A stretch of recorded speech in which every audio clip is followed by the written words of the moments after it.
Hi, and welcome to this session 20 of our study of the book of Revelation. We're just so happy to have you and hope that you're enjoying these studies and hope that you'll continue through the remainder of them. There will be 30 of them a total. So we hope that you'll enjoy all of them. Today we're going to look at the mid-tribulation. I've titled it Mid Trib because that's a pretty important period of time in the book of Revelation that we study when bad things really began to pick up. Throughout the book of Revelation, John has taken a breather, periodically at least, to make certain that his readers are keeping up with what he has written. Here in chapter 14, we encounter the third of his pauses, what we call pericopes. In chapter 8, the seer concluded the drama of the seven seals and introduced the first of seven trumpet judgments. Throughout chapter 9, then, he described six of the seven trumpet judgments, presenting the second of his pericopes in chapters 10 and 11. At the conclusion of chapter 11, he introduces the seventh trumpet judgment, followed by the presentation in chapter 12 of Satan's wrath against Israel and his rage toward the earth.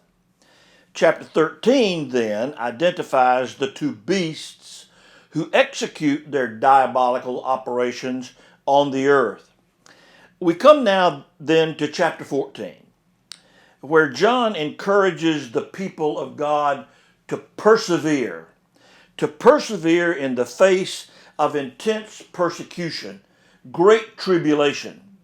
The Revelator wants his readers to know that good will ultimately win and evil will ultimately suffer. So let's look at this pericope that is found, what I titled the Victory Pericope, found in verses 1 through 20 of chapter 14. Have you ever gone to a movie you had been waiting so impatiently to be released, only to find when you get to the theater that you've got to endure all these preview after preview, before the movie actually starts? Well, here in chapter 14, we read a microcosm of such an experience. John offers a preview of times to come. His real desire here is to convince his readers that he knows the end of the story, and that victory ultimately belongs to Christ and his followers. Occurring at the midpoint of the 7-year tribulation, that's why we call it Mid Trib, John sees the Lamb, none other than Christ himself. John has already glimpsed the victory of the Lamb and the glory of a world under the reign of Christ. He now places this detail immediately following chapter 13 as a means of contrasting the rule of the Lamb, at least the rule of the false Lamb, who declares a false God, with the rule of a true Lamb who declares a true God. So there's this contrast that he's trying to make here in chapter 14. The Lamb that he saw stood on Mount Zion. Now, we do not have any biblical evidence of a Mount Zion in heaven. So this Mount Zion must be identified otherwise, some other way. Indeed, it is some other way, because it is Jerusalem, David's city, as described in 2 Samuel chapter 5, verse 7, where we read, "Yet David did capture the stronghold of Zion," that is, the city of Jerusalem. So Zion is the city of Jerusalem. In the end, now, the Lamb will rule from Jerusalem, and the throne of David, that will be his reigning place. With him, he's not alone, with him are the 144,000. Now you recall that in Revelation 7:3, they're described as slaves of our God. They're from every tribe of the Israelites. And while scholars do not agree with respect to their identity, there is no real consensus as to who they are, I believe that there is sufficient commonality between the two images in chapter 7 and chapter 14 to identify them as one and the same. In other words, those in chapter 7 are the same as those in chapter 14. They are Jewish evangelists. That's who I identify them as. They are Jewish evangelists who are proclaiming the gospel of Jesus Christ. They have been saved. They have come to know the Messiah. They have come to know the Christ. And they are these Messianic Jews of the tribulation. They are pure. They are undefiled followers of the Christ. They're described by John here as virgins. Now that probably means either that they truly were unmarried and they were sexually pure, or that they were morally and religiously pure. In any case, they are described as virgins. They were liberated from the contamination and idolatrous practices of harlotry for which Rome was known. They refused to bow to the claims of the beast and the religious system that had been established by the false prophet. Because of their devotion to Jesus as the Messiah, they have the special task of evangelizing their Jewish brethren. That's their purpose. That's their mission during this last half of the tribulation. They are indeed a select group that has been sealed with the name of both the Father and the Son, and who have dedicated their lives to the propagation of the gospel among their own people. They are missionaries to their own people. They have already lived through the first half of the tribulation, but because of the mark of God on them, they are sealed, remember that. Because of this mark of God, they cannot be killed. So in spite of all of Satan's efforts, in spite of all the efforts of the false prophet, they cannot be killed. They are the first fruits of God, and they will be the first to look upon the face of God in the eternal kingdom. Now John continues his drama. What a dramatist he is, by the way, by observing the sound of cascading waters and rumbling of loud thunder. So from the portals of heaven came this loud, thunderous sound of music rising in a crescendo. The sound, the singing of the tribulation saints possessed the rhythm of waterfalls. What a sound that must have been. It possessed the intensity and sharpness of thunder and is presented in the presence of the angels. You may read that as beasts. These angels are the beasts that we read about in chapter 4, verse 6. And the elders who represent the church, the body of Christ. So all this music these tribulation saints are singing in the presence of the angels and the elders. And the song that they sing is a new song. A new song, a song of redemption understood only by the 144,000, those Jewish believers who had been redeemed from the earth. They understand the song because, like the tribulation saints who are singing the song, they know what it means to go through tribulation. They have already experienced the first half of the tribulation, and it was bad enough. They are spiritual kinsmen from the tribulation, so they can relate. And they alone are capable of recognizing and understanding and learning the new song. Now, ever since that fateful day when Jesus cried, "It is finished," also the words of John, by the way, Angels have been chomping at the bit to be a part of world evangelization. Now, here in the last days, notice the appearance of four angels. Four angels, each proclaiming a different gospel. The first angel in verses 6 through 7 proclaims the eternal gospel to the earth's inhabitants. The gospel here that John uses in this particular phrase is the Greek word euangelion, which means good news. We get our word evangelism from that word. It is a gospel that always has been and always will be. It appears to be a gospel of the kingdom declared before the news of Jesus ever came. It is a gospel that says one must repent in order to get ready to meet God. And then the gospel of Jesus declares that having repented, one can be saved by faith in Jesus Christ. It is a gospel of grace. It is a gospel of peace. It is a gospel of Jesus Christ. This eternal gospel also seems to be the embodiment of the single truth that righteousness will be rewarded. Godlessness will be judged. And at last, the good news that everything will be set right. It's the same gospel entrusted to the saints and preached today.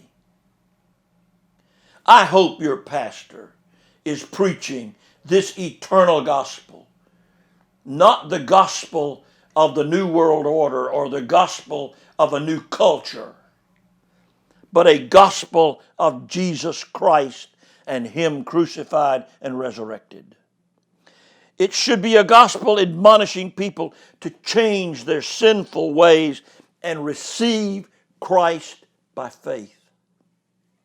It is a gospel that cautions the people to stand in awe of Christ rather than the Antichrist, to offer all glory to the one who loves them and has provided a way of salvation for them. It is a gospel urging the people of the world to change their allegiance from the beast to the Lamb. Now keep in mind the idea that the book of Revelation is not written in chronological order. I've mentioned that several times, and I will probably mention it again before this study is over. It is not written in chronological order. So we simply cannot begin at chapter 1 and say we're going to end at chapter 21. It doesn't work that way. There's no specific historical sequence to this narrative. Events occur as John the apocalyptist saw them. A good example is that of the second angel in verse 8. Here, the second angel announces the fall of Babylon. Now, this verse typically represents what I call a Cliff Notes version of chapter 18. So if we're here now in chapter 14, and you really got to skip over to chapter 18 to get all the details. And this is just a Cliff Notes version of that. 2 times the angel declares that Babylon has fallen. The first reference to Babylon is not to a literal city. He's not referring to a specific literal living city. It refers, however, to the world religious system that has been established by the Antichrist. Its purpose is to destroy Christianity through evil means, and its final fate is obliteration at the midpoint of the tribulation. So it is at this point that this Babylon will no longer exist. That is, this world religious system. Here's where it falls. Now, the second reference to the fall of Babylon does denote a specific city, and that city is Rome. Rome will become the capital city of a one world government. But it will also be designated as the nerve center for false religion based upon astrology, sorcery, and necromancy. All of these things will be a part of this nerve center of false religion. According to chapter 18, this city will be burned up with fire, perhaps referring maybe even to a nuclear disaster of some kind. Now enter the third angel of verse 9. The final judgment of God is announced to all who insist on taking the mark of the beast and worshiping evil and the Antichrist. They're doomed to destruction. That's their ultimate downfall. They shall drink of God's wrath. That's what John writes. Drink of God's wrath, a reference to God's righteous anger, which will be poured out undiluted on these evildoers. The word used here is akratos. Akratos. It means undiluted, unmixed, full strength. Now, some scholars translate it as unmixed and basically interpret it to refer to the mixture of wine and gall that were offered to Jesus on the cross. But a study of the crucifixion shows that 2 drinks were offered to Jesus as he was dying on that cross. One he accepted, the other, the wine mixed with gall, which actually would have become for him a painkiller, would have soothed his pain, he refused. So the more accurate translation, I think, here is undiluted, or full strength, indicating that God's torment upon those with the mark of the beast will come upon them in all its full fury. Their doom will be sealed. It is fire and brimstone, resulting in chronic torment. Such torment will be so unbearable, that the smoke of it shall go up eternally, forever, never ending, without end. Now, this is not the smoke that caused their torment. That's not the smoke we're talking about. But the smoke of their personal torment will rise like the smoke of a chimney fire. There shall be no mercy for the unbelievers. And while those who have accepted the mark of the Father and the Son rest eternally in peace with God, unbelievers, unrepentant sinners, will suffer the cup of his anger, not just today, not just tomorrow, but forever and ever and ever. Such is the outcome of unbelief. But in the midst of all the wrath and judgment, John hears a voice from heaven saying, "Write, the dead who die in the Lord from now on are blessed. Yes, says the Spirit, let them rest from their labors, for their works follow them."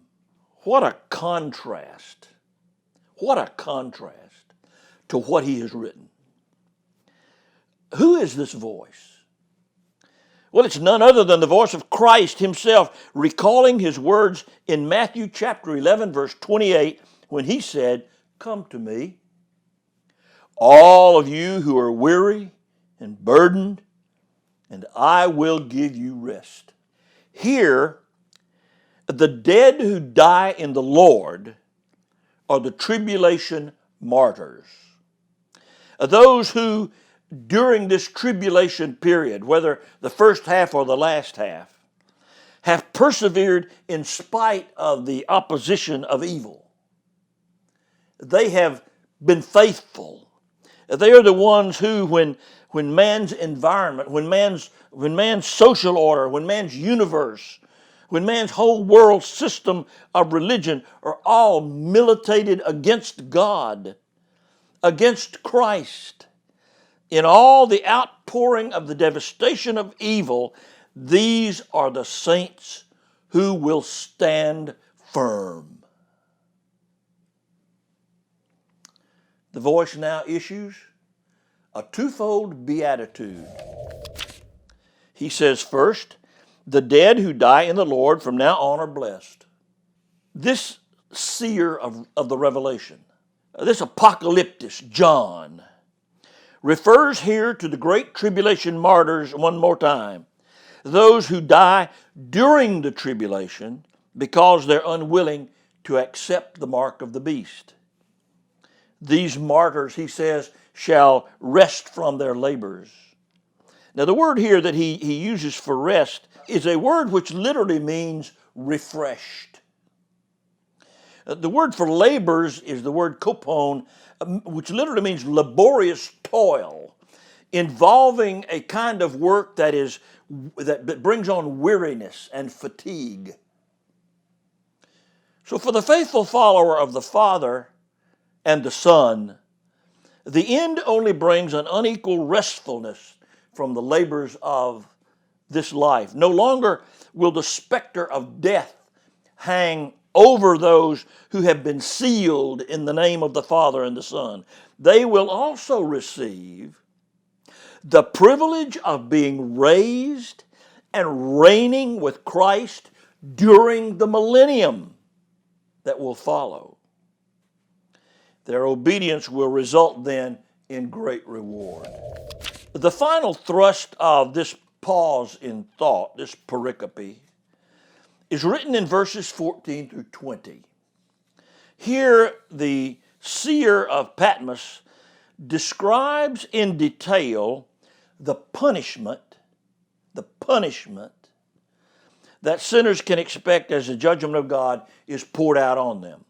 He envisions what he writes as one like the Son of Man, which appears to be a way of kind of underplaying the real identity of this particular personage.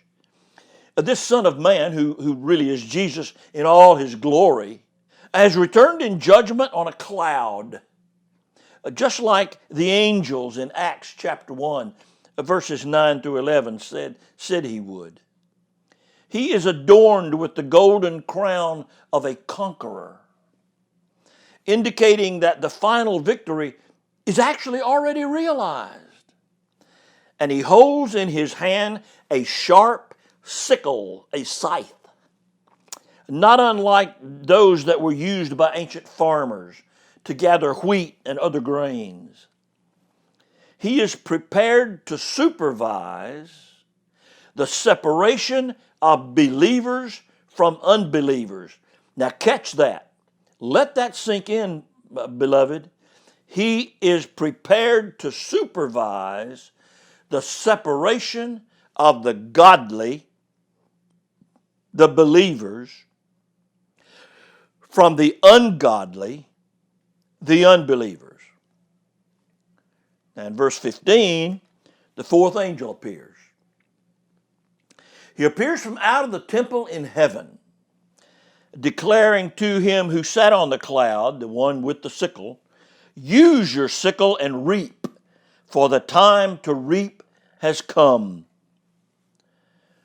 This perversion of sin, this godlessness of the earth, have escalated to the point of no return now. John writes, the harvest of the earth is ripe. Oh, this word ripe, boy, is that a descriptive term, because the word he uses here is a word which means ripe to the point of wasting away. Overly ripe. Have you ever seen a grape that was just so juicy that when it would fall off of the vine and the opening at the top would burst open because the grape was so full of juice? And sometimes it is so full of juice that it has already begun to rot. And the juice is fermented to a point. That's what he's talking about. It's overly ripe. So here we're coming to the very end of time. At the very point where God has already offered mercy. He's offered love. He's offered patience in giving man every possible chance to repent, and man has refused. And now those who have rejected the gospel have become overly ripe. They are bursting to the point that they are overly ripe. And they receive their just reward. And so the earth is reaped, the grain is gathered, and the judgment of God's wrath is poured out upon all who have turned their backs on him. His anger is to be assuaged. It is described by Hal Lindsey as the saddest day in all of human history. But God is not finished. God's not finished. 2 more angels appear on the scene in preparation for a second harvest. One from the sanctuary in heaven and one from the altar. Now the first angel holds in his hand a sickle, a scythe, not unlike that one held by the one like the Son of Man. But this angel awaits the harvest to come. But unlike the grain harvest, this harvest will be reaped by the angels who represent Christ, who represent the Messiah. The second angel is associated with fire on the altar, which represents the answer to the prayers of those tribulation saints who have been martyred for the sake of Christ. We mentioned that earlier about the blood of the saints beneath the altar. The prayers of these saints going up, these tribulation saints, release us, Father, release us, give us help. Now that help is coming. These prayers are being answered. And that angel is there to assure those saints that their prayers for judgment and the coming of the kingdom are just about ready to be answered. And then the order is given.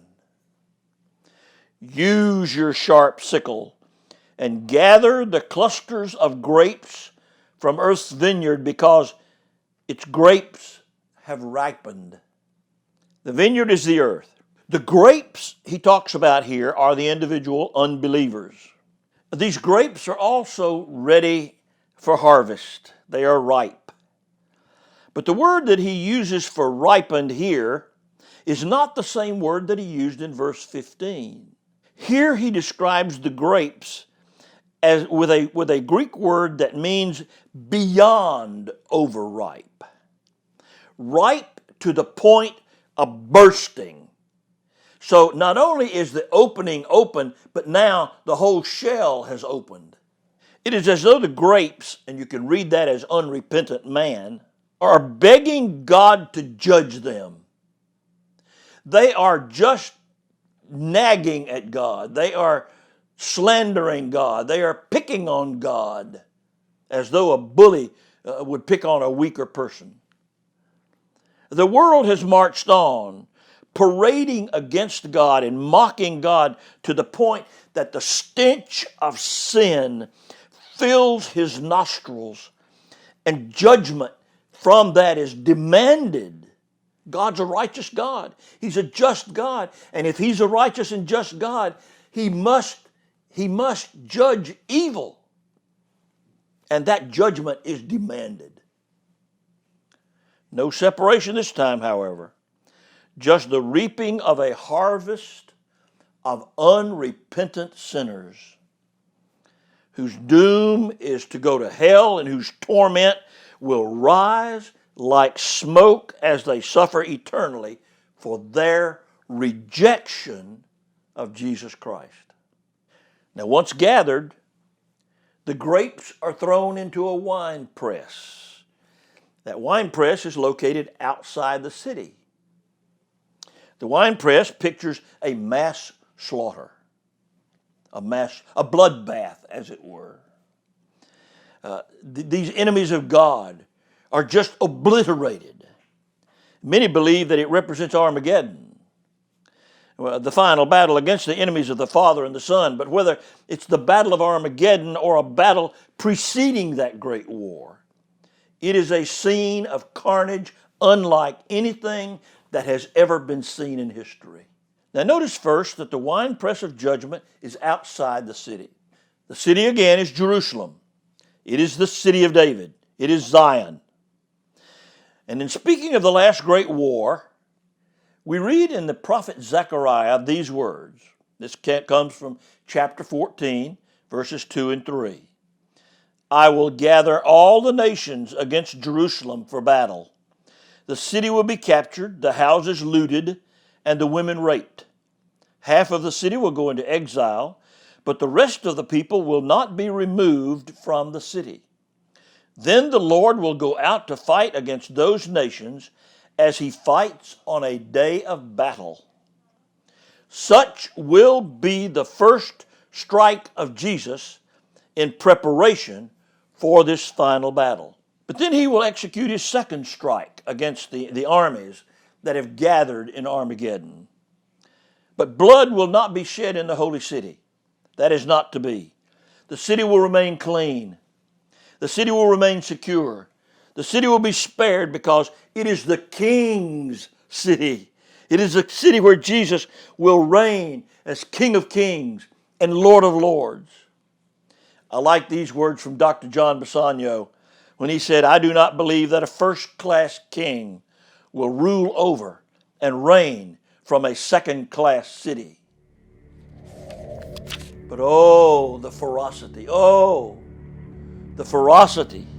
the intensity, the carnage of this battle. As God's judgment is rendered in the winepress, the blood flows and the grim reality of the battle is revealed. As the juice from the winepress flows out, it's reminiscent of the bloodshed of this battle, with the bodies of millions stacked upon each other, and damaged battle armament strewn throughout the region. The blood flowing from the battle is deep enough to reach the bridles of the horses. And that depth of blood runs for more than 180 miles. So be warned. Be warned.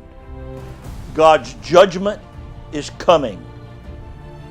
And anyone rejecting the grace and mercy of God will have no one to blame but himself for the judgment that shall befall him.